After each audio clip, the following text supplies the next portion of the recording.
અમદાવાદની ક્રાઇમ બ્રાન્ચે દાણી લીબડા વિસ્તારમાં 1.23 kilogram MD drugs સાથે એક આરોપીની ધરપકડ કરી છે. પોલીસે તેની પાસેથી 2 હથિયારો, જીતવા કારતૂસ અને ₹18 લાખ જપ્ત કર્યા છે. આ ધરપકડ ક્રાઇમ બ્રાન્ચની ટીમે ગુનાની તપાસ પછી કરી, જેનાથી નશા અને અસામાજિક પ્રવૃત્તિઓ સામે કડક કાર્યવાહી હાથ ધરવામાં આવી. આરોપી સામે મથકમાં કાનૂની કાર્યવાહી શરૂ કરવામાં આવી છે અને પોલીસે વધુ તપાસ શરૂ કરી રહી છે. આ પ્રકારની ક્રિયાવલીઓ શહેરમાં ગુનાહિત પ્રવૃત્તિઓ અને નશાના મકર પ્રયત્નોને રોકવા માટે મહત્વપૂર્ણ પ્રયાસ તરીકે જોવા મળી રહી છે.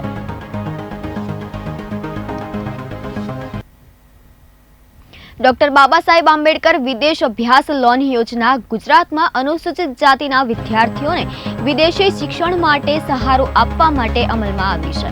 આ યોજના હેઠળ અત્યાર સુધીમાં 4,000થી વધુ વિદ્યાર્થીઓને ₹616 કરોડથી વધુની લોન મંજૂર કરવામાં આવી છે.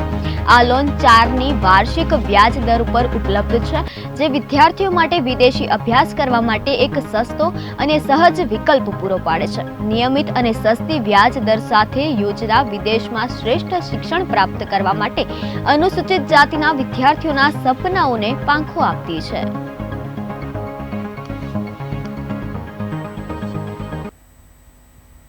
ગુજરાતના મુખ્યમંત્રી ભૂપેન્દ્ર પટેલે શ્રી સોમનાથ મહાદેવના દર્શન કર્યા અને મંદિરમાં પૂજા અર્ચના કરી. તેમણે ગંગાજળ અભિષેક કર્યો અને પૂજામાં પુષ્પમાળા અર્પણ કરી. આ પ્રસંગે રાજ્યના પ્રવાસન મંત્રી મુલુભાઈ બેરા પણ ઉપસ્થિત રહ્યા હતા અને તેમણે પણ ભગવાન સોમનાથની પૂજા કરી.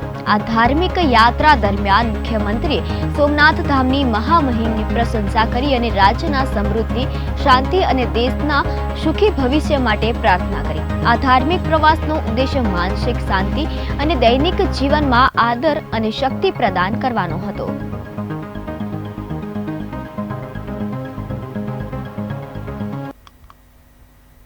ભારત સરકારના એકાઉન્ટ અને ઓડિટ વિભાગ દ્વારા અમદાવાદના હેરિટેજ સિટી રૂટ પર વોકેથોન યોજી ગઈ. આ કાર્યક્રમનો ઉદ્દેશ્ય લોકોને હેલ્થ અને ફિટનેસ તરફ પ્રેરિત કરવાનો હતો, તેમજ શહેરના ઐતિહાસિક વિસ્તારનો મહત્વનો દર્શાવવાનો હતો. વોકેથોનમાં અનેક લોકો સક્રિય રીતે ભાગ લીધા હતા અને આ રીતે હેરિટેજ સિટી રૂટ પર ચાલીને શારીરિક સ્વાસ્થ્ય અને ઐતિહાસિક ધરોહરની સાથે એક અનોખી અનુભૂતિ માણી. આ કાર્યક્રમમાં નાગરિકોએ પણ આકર્ષક અને શેરી પડછાયાનો આનંદ લીધો, જે શહેરના આદર અને સંસ્કૃતિના મહાત્મ્યને ઉજાગર કરતો હતો.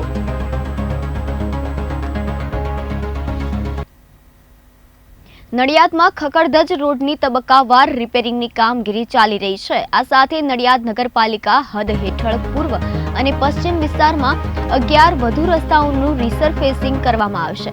આ કામગીરીથી નડિયાદ શહેરમાં માર્ગોની ગુણવત્તામાં સુધારો થશે અને લોકોની સફર આરામદાયક બની રહેશે. નડિયાદના ધારાસભ્ય પંકજ દેસાઈએ આ રિસરફેસિંગ કાર્યની શરૂઆત કરી, જે શહેરના વિકાસની દિશામાં મહત્વપૂર્ણ પગલું છે.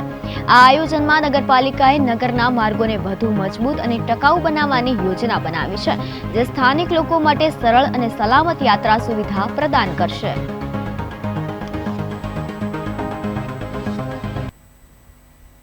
નર્મદા જિલ્લામાં રાજપીપળામાં રહેતી નેહલબેન માછીએ ગુજરાત સરકારની મહિલા સ્વાવલંબન યોજના અંતર્ગત ₹1,50,000ની લોન મેળવી અને ગૃહ ઉદ્યોગ શરૂ કર્યો. આ લોનના ફાયદાથી નેહલબેને પોતાનો સ્વતંત્ર વ્યવસાય શરૂ કર્યો અને તેનું સફળતાપૂર્વક વ્યવસ્થાપન પણ કરી રહી છે. આજે તેઓ અન્ય બહેનો માટે પ્રેરણા સ્ત્રોત બનીને સાબિત થઈ રહી છે કે આર્થિક સ્વાવલંબન માટે રાજ્ય સરકારની યોજનાઓ કઈ રીતે લાભદાયક થઈ શકે છે.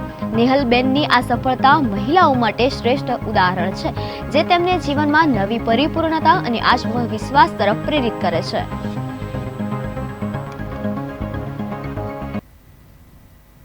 સુરત ખાતે આવેલી વીર નર્મદ સાઉથ ગુજરાત યુનિવર્સિટીમાં પરીક્ષા આપનાર વિદ્યાર્થીઓ માટે કડક નિયમો લાગુ કરવામાં આવ્યા છે, જેના પરિણામે ચોરીના કેસોમાં નોંધપાત્ર ઘટાડો જોવા મળ્યો છે. યુનિવર્સિટીએ પરીક્ષા કેન્દ્રો પર તંત્ર મજબૂત કર્યું છે અને નિયમોનો કડક અમલ શરૂ કર્યો છે, જેનાથી મોકાકીય અને નકલી સામગ્રીનો ઉપયોગ અટકાવવાનો પ્રયાસ કરવામાં આવ્યો છે. નવા નિયમો અને સુધારેલા પરિપ્રેક્ષ્યને કારણે વિદ્યાર્થીઓને વધારે જવાબદારી અને પારદર્શિતાની ભાવનાથી પરીક્ષાઓ આપવાનો મોકો મળી રહ્યો છે અને આ પગલાંથી સુચારુ અને ન્યાયિક પરીક્ષાની પ્રક્રિયા સુનિશ્ચિત થઈ છે.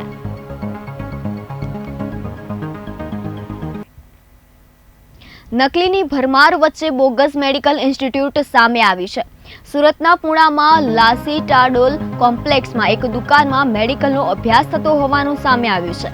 જીવનદીપ નામની બોગસ મેડિકલ ઇન્સ્ટિટ્યૂટ હોવાનું ખુલ્યું છે. મળતી માહિતી મુજબ જીવનદીપ નામની બોગસ મેડિકલ ઇન્સ્ટિટ્યૂટમાં વિદ્યાર્થીનીઓને મેડિકલના વિવિધ કોર્સ ભણાવાતા હતા, જેમાં GNM, DMLT, DPC, X-ray, CT સ્કેનના કોર્સ ચાલતા હતા. વિદ્યાર્થીનીઓ માટે ભણવાની પરીક્ષા માટે બેંગ્લોર મોકલાતા હતા. વિદ્યાર્થીનીઓએ જ બેંગ્લોર પરીક્ષા આપવા જતી હોવાનું કબૂલાત પણ કરી છે. આ ઇન્સ્ટિટ્યૂટમાં નર્સિંગના અભ્યાસના નામે ફી લેતા હોવાનું પણ સામે આવ્યું છે. કાયદા અને નિયમ વિરુદ્ધ ઇન્સ્ટિટ્યૂટ ચાલી રહી હતી. બોગસ ઇન્સ્ટિટ્યૂટમાં વિદ્યાર્થીનીઓ અભ્યાસ કરતી હોવાનો વિડીયો પણ સામે આવ્યો છે.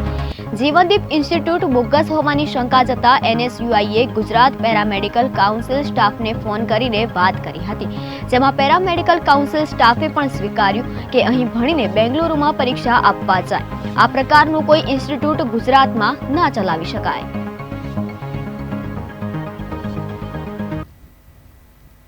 સુરતમાં રાશન કાર્ડ માટે ઈ-કેવાયસી કરવા માટે લોકોને હાલાકીનો સામનો થઈ રહ્યો છે. સુરત જિલ્લા સહિતના શહેરોમાં પણ ચિંતાજનક સ્થિતિ સર્જાઈ છે. શહેરના વિવિધ પુરવઠા કચેરીમાં લાંબી કતારો જોવા મળી છે. રેશન કાર્ડના લાભ માટે ઈ-કેવાયસી ફરજિયાત કરાઈ છે. ઈ-કેવાયસી માટે પુણા પુરવઠા ઝોન કચેરી પર વહેલી સવારથી લાઈનો લાગી હતી. ઈ-કેવાયસી માટે લોકો અનેક દિવસથી ધક્કા ખાઈ રહ્યા છે. 2 મહિના પહેલા તારીખ માટે ટોકન અપાયા હોવા છતાં પણ નંબર નહીં આવ્યો હોવાનું પણ સામે આવ્યું છે.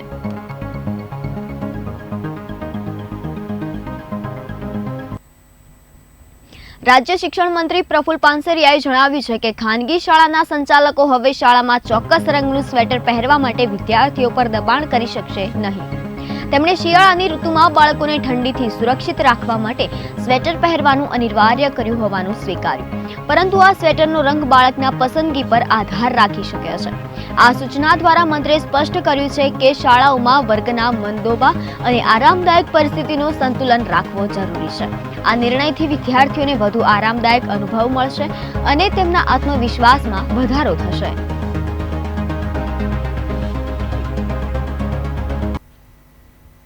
આવા સમાચારો સાથે ફરી મળીશું. ત્યાં સુધી જોતા રહો PTN ન્યૂઝ. નમસ્કાર.